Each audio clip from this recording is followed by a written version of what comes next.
Hi everybody, this is Greg from Digital Lifestyle Adventure. How you doing? It's March 12th, and this is another episode of my daily thoughts driving to work. You may notice my voice is a little screwed up today. I have like a chest cold. It's not the corona, it's just a chest cold. I don't have a fever or anything, so don't worry, you're not going to get it from me. So you can rest easy. But today, the all-consuming everything today that's happening is what's going on around the coronavirus and the stock market, the bond markets, the capital markets.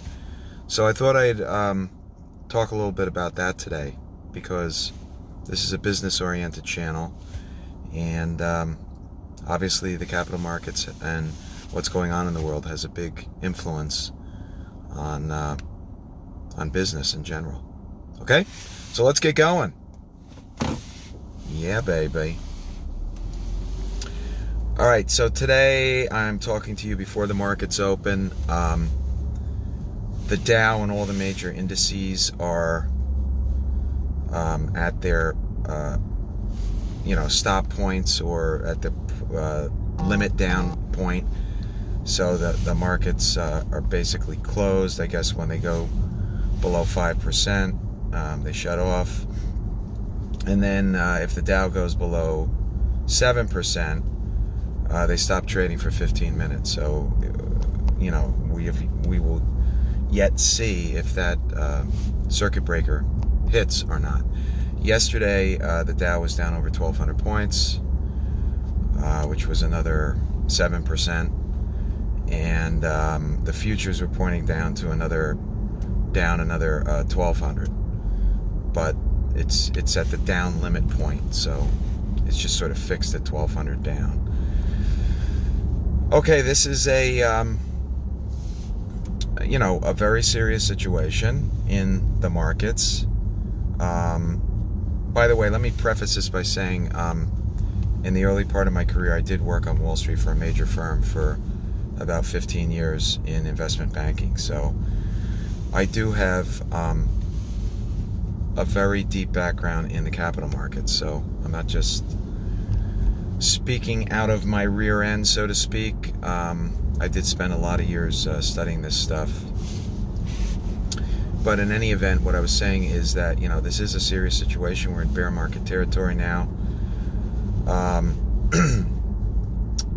So the real question is, when you get to these points, and I've seen in my life, many points like this, and I'll just briefly go through them. The 87 stock crash, which was horrible. The dot-com bubble. And resulting crash. 9/11, 2001, that was horrifying. The 2008 financial crisis, which was probably the worst period we've ever gone through, much worse than what we're experiencing today, in my opinion. And then, we had a 10-year bull market, maybe technically 11 years, and we've had some sell-offs, but nothing like this, and nothing so rapid. So this was precipitated by, obviously, the coronavirus outbreak, and the recognition that this is indeed now a pandemic, which sounds scary, but that just means it's a new virus that has spread. So that's causing a lot of dislocation because of the economic impact, slowdown in every industry, from travel all the way down, restaurants. Everybody's feeling it. So that's a big aspect of this, and it will have a big impact. And then to top that off, you have Russia and Saudi Arabia in a price war, an oil price war, which has gotten oil down to about $31 a barrel. Now, at $31 a barrel, Shale oil doesn't work, so that hits an entire oil industry in the U.S. They have to sell at much higher prices in order to make money. And many of the ancillary businesses involved in the oil sector, will suffer under those prices. And really, it's only the large integrated oil companies like Exxon, Shell, ExxonMobil, I guess, Shell, Chevron, people like that, or companies like that, that can withstand these types of shocks because they have, enormous capital reserves, and they can reduce their capital spending, etc. So, what seemed like initially as, something superficial, maybe an overreaction to the coronavirus, this has turned into, a very serious event with a lot of, real economic impacts. So the stock market and the markets are reacting. Now, the question in everybody's mind is, and then when you get to this point in the markets and with the news cycles and everything, is the world going to end? Obviously, it's not going to end. And frequently, when it looks like the world's going to end, or it feels like the world's going to end, those are obviously your biggest buying opportunities. Now, I'm not suggesting that, I'm not giving financial or investment advice here, but I'm just saying my own thought process. I've got my eyes on the S&P and the QQQ, which is basically the NASDAQ. I'm not playing individual stocks right now, but if I look at those indexes and I look at those ETFs, the spiders, etc., at some point there's going to be an enormous buying opportunity, right? And if you're opportunistic in your portfolio and you feel you have the expertise to analyze this stuff, I would watch the charts, I would watch the support levels, and at some point, and it's probably the point where things seem the most dire and the most, when it really does feel like the world's going to end and you get that feeling in the pit of your stomach, that's probably the best time to buy. And that goes counter to most advice that you would get. They would say wait for the market to stabilize and everybody to feel better, but of course then a lot of the gains are already taken off the table, potential gains. So anyway, again, I'm not giving financial advice or investment advice, but that's one thing I would be looking at. The other thing is, if you have an outstanding mortgage, obviously now would be a great time to refinance your mortgage. Interest rates are, have never been as low as they are now. Of course, the mortgage companies will ensure that they in effect screw you by putting in floors that will take away a lot of the benefit that you would ordinarily get in the market. But that's just what lenders do. That's under the guise of, or under the category of this, the little guy always gets screwed, which is true. Little guy does always get screwed. But nevertheless, for most people, there's a big opportunity here to refinance. But how does all this affect business? There's going to be a short-term effect in all this. I don't know if it's going to be 3 months from now, 6 months from now, 8 months, or a year from now.